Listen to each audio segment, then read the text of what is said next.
Welcome, everybody, to another episode of Taxel Insiders. I am your host. I'm Brian Seidensticker. I'm also CEO of Taxel Resources. With me today, I was lucky to snag some time from Maureen, I'm going to say Zink Delaney. I know you recently had finally changed your name, so I think you're going to eventually be Maureen Delaney. But for anybody that's watched our previous podcast about Ohio, Maureen gave a great description. So if you want more detail on how Ohio works, go back and watch that episode. Today, we're kind of going to do a quick, update on how Ohio is doing. But first, I guess, Maureen, thanks for joining us. Sure, happy to be here. And Maureen's with, Carlisle Law, which focuses on Ohio, Indiana, Kentucky. I know you have partners, and your focus is on Ohio, Maureen. And I guess just to get folks up to a high-level overview of Ohio, treasurers basically get to choose what they want to do, right? Do they want to even have sales? They can opt to not have a sale, right? They can opt to have, a more traditional sale where people show up. I think bid down is the traditional method of how that used to work.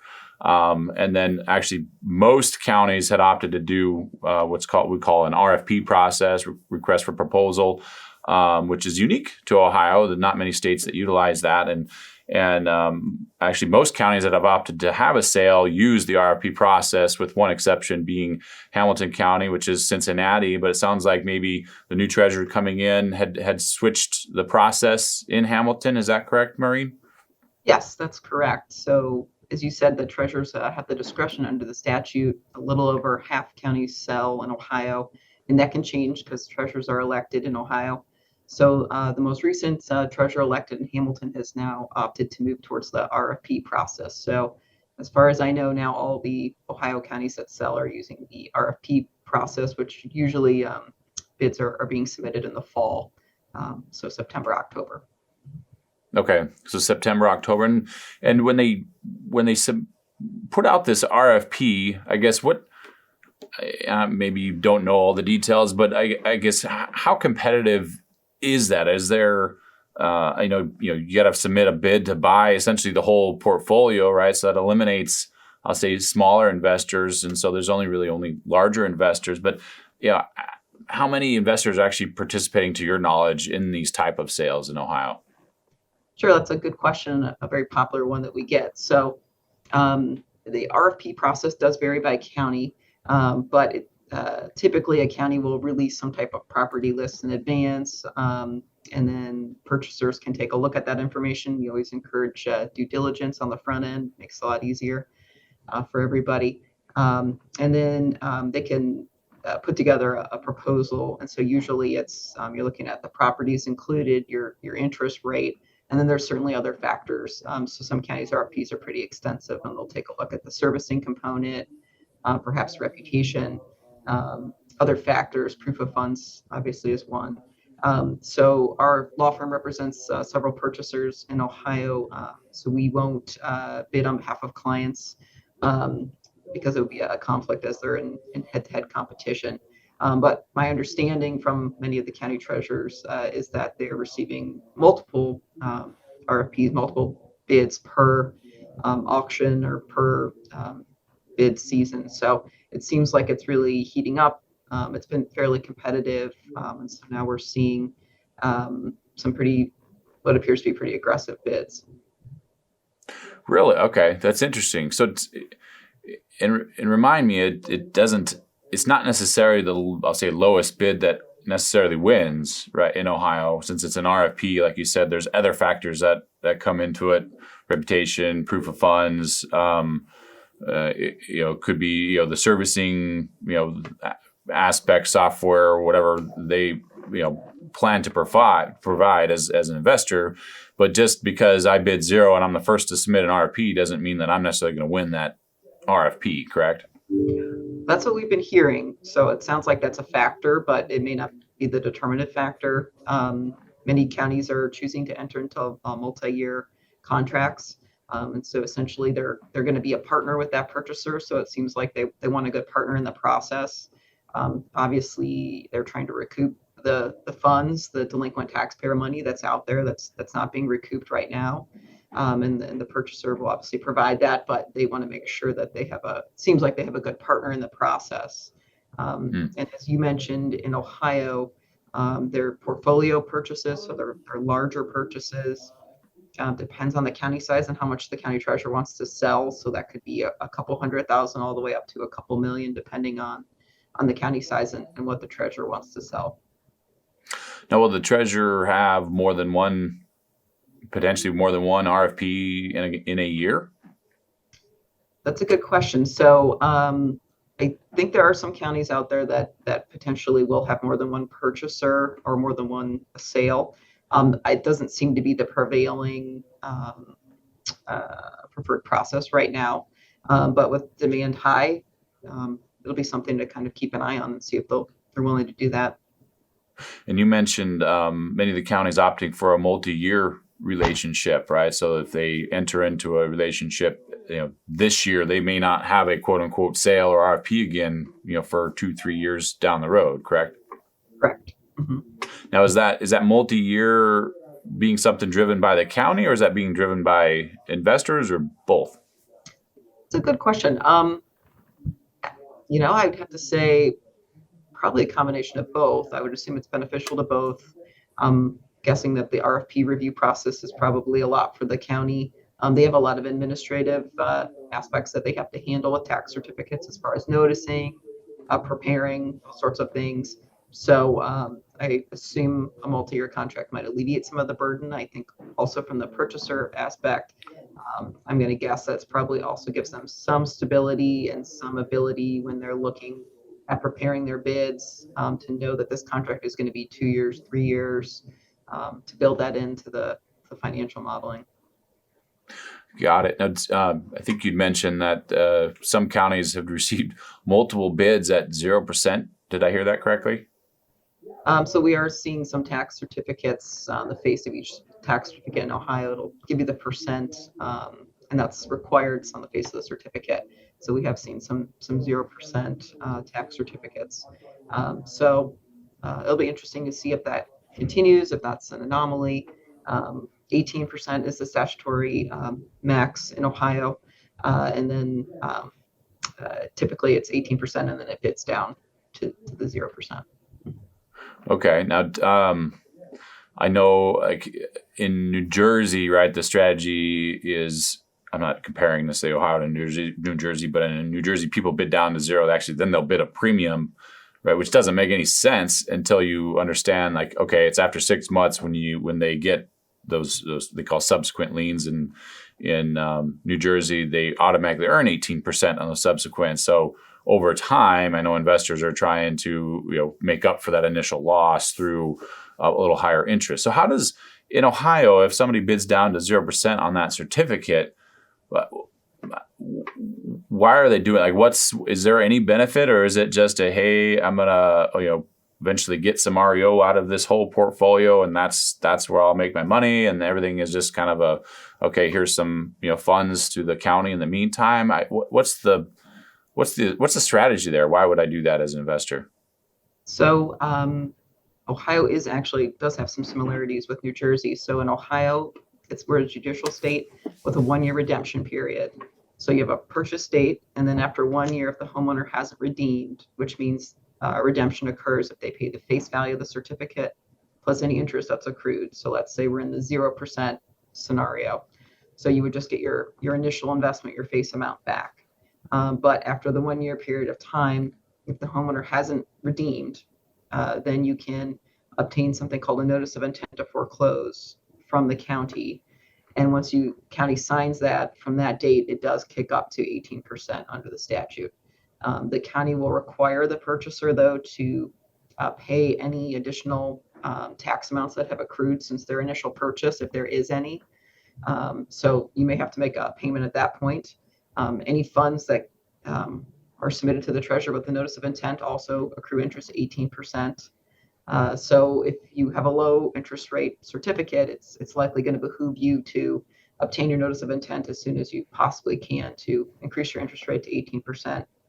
And much like New Jersey, Ohio, also any subsequent certificates purchased after your initial base certificate those are all also 18% under the statute in Ohio.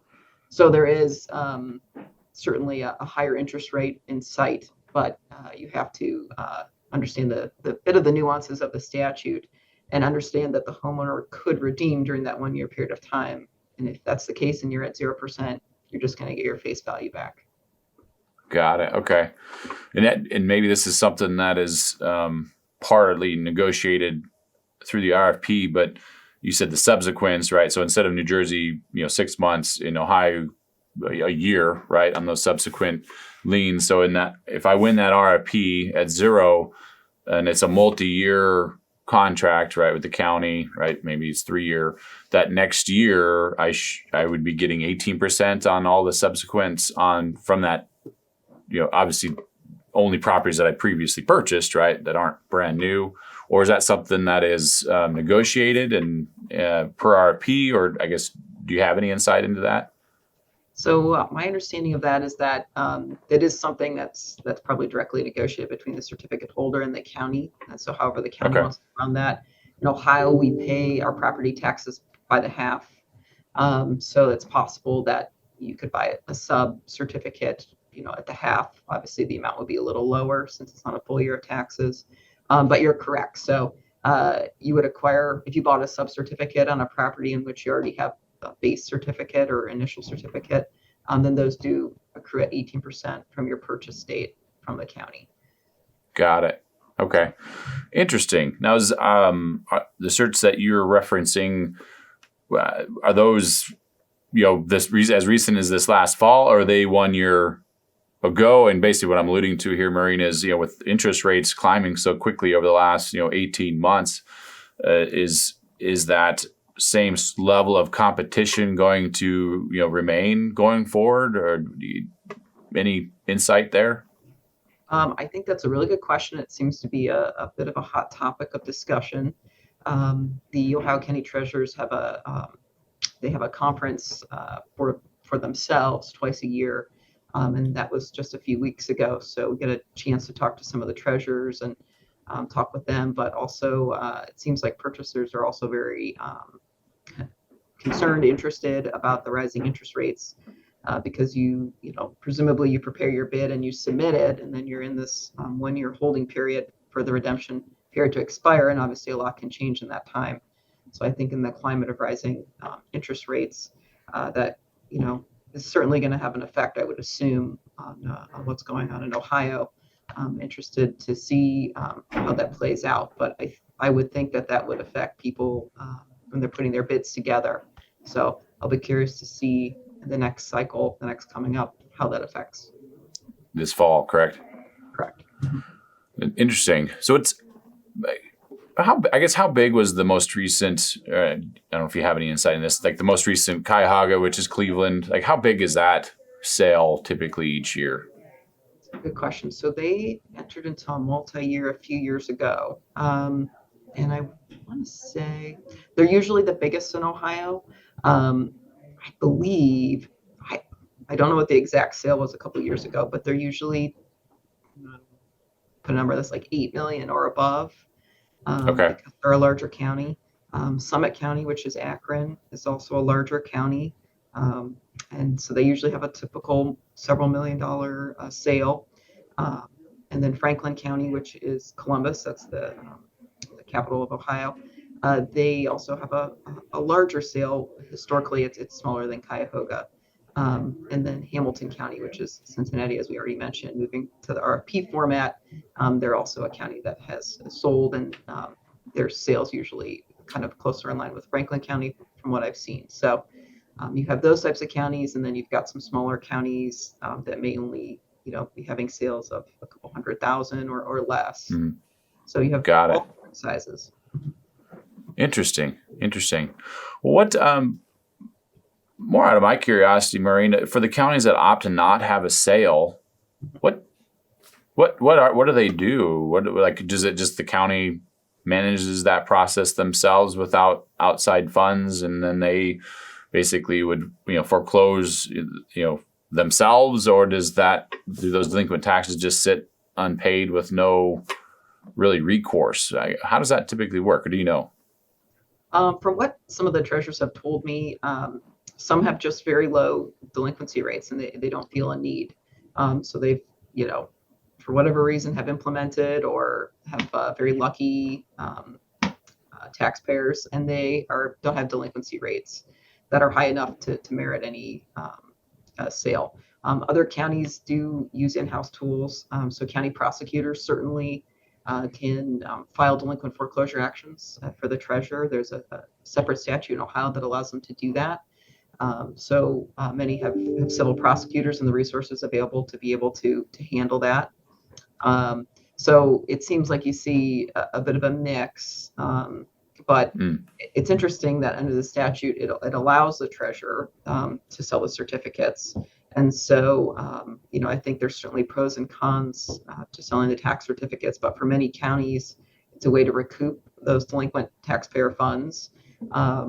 They don't have to have in-house counsel handle it. The certificate, holder can kind of take that off their plate. And then also in many cases, the tax certificate purchaser also handles the servicing aspect, which means interacting with taxpayers, setting up payment plans. And so that is typically something handled by a certificate purchaser in most counties. Got it. Interesting. So you mentioned roughly half of the Ohio counties have a sale, correct? Correct. Yep, there's 88 counties in Ohio.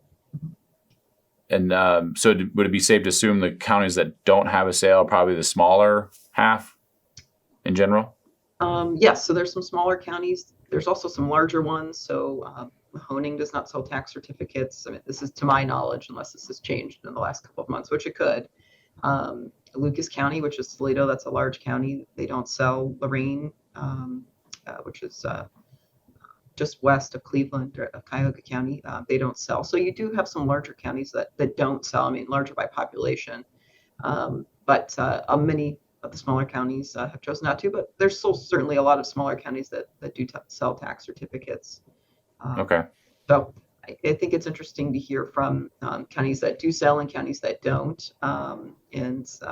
Certainly, when a new treasurer comes in, that's a decision for them to make if they want to continue to do it or if they want to start the process as well.